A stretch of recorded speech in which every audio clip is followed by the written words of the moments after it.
Kasus pembunuhan Brigadir Joshua yang melibatkan pejabat Polri nonaktif Ferdy Sambo terus berlanjut. Babak demi babak terus bergulir, banyak fakta-fakta mengejutkan yang terungkap. Kasus ini menjadi sangat luar biasa, hingga mengundang atensi masyarakat yang sangat besar, baik dari masyarakat umum, sampai Presiden terus memantau kasus ini. Opini-opini publik banyak bermunculan.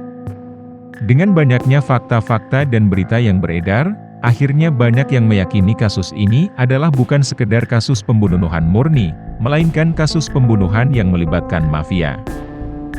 Kenapa sampai mengatakan ini kejahatan mafia? Kenapa bukan disebut kejahatan biasa?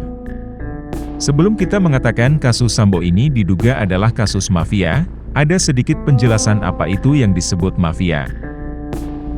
Mafia awalnya merupakan nama sebuah konfederasi di Sisilia, Italia, yang muncul pada abad pertengahan. Tujuan konfederasi ini untuk memberikan perlindungan ilegal, pengorganisasian kejahatan, dan penegakan hukum sendiri, atau main hakim. Konfederasi ini biasanya terlibat dalam kegiatan perjudian, penipuan, perdagangan narkoba, dan penggelapan dana. Hingga saat ini istilah mafia telah melebar, menjadi sebutan untuk kelompok besar apapun yang melakukan kejahatan terorganisir. Dalam kasus Ferdy Sambo ini, apakah benar ini adalah mafia? Dilansir dari Tribun News dan Kompas TV.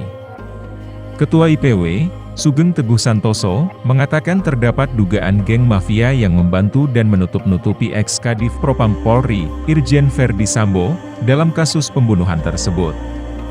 Terdapat juga upaya penghilangan jejak, serta barang bukti tindak pidana yang menyebabkan Brigadir J tewas. Menurutnya, geng mafia ini bekerja menutup kasus kejahatan dengan kejahatan, menutupnya dengan suap, dengan rekayasa kasus, dan dengan membuat narasi bohong. Juga intimidasi, bahkan dengan perlawanan-perlawanan legal yang bisa dilakukan. Dilansir di Swai.id. Dalam kasus Ferdy Sambo menurut Soleman B. Ponto, mantan Kepala Badan Intelijen Strategis, mengatakan bahwa 4 persyaratan mafia sudah terpenuhi. Pertama, setelah membunuh orang, membersihkan tempat kejadian perkara. Kedua, alat bukti dihilangkan. Ketiga, berupaya membuat alibi. Keempat, mengabarkan berita bohong. Soleman menjelaskan bahwa kasus ini sudah memenuhi indikasi mafia, sebab itu kini polisi sedang melawan mafia, kata dia.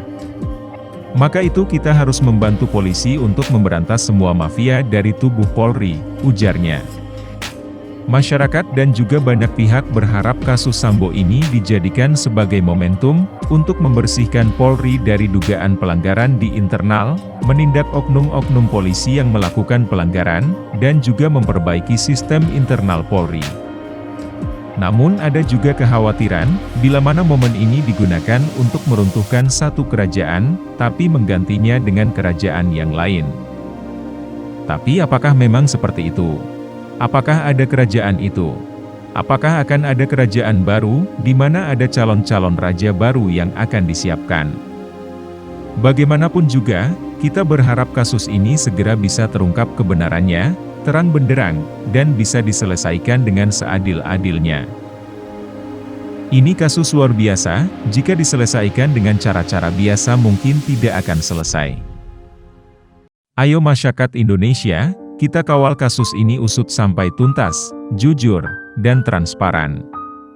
Semoga keadilan akan terwujud dengan seadil-adilnya. Untuk Polri, dan semua pihak yang memperjuangkan kebenaran dan keadilan, kami semua mendukungmu.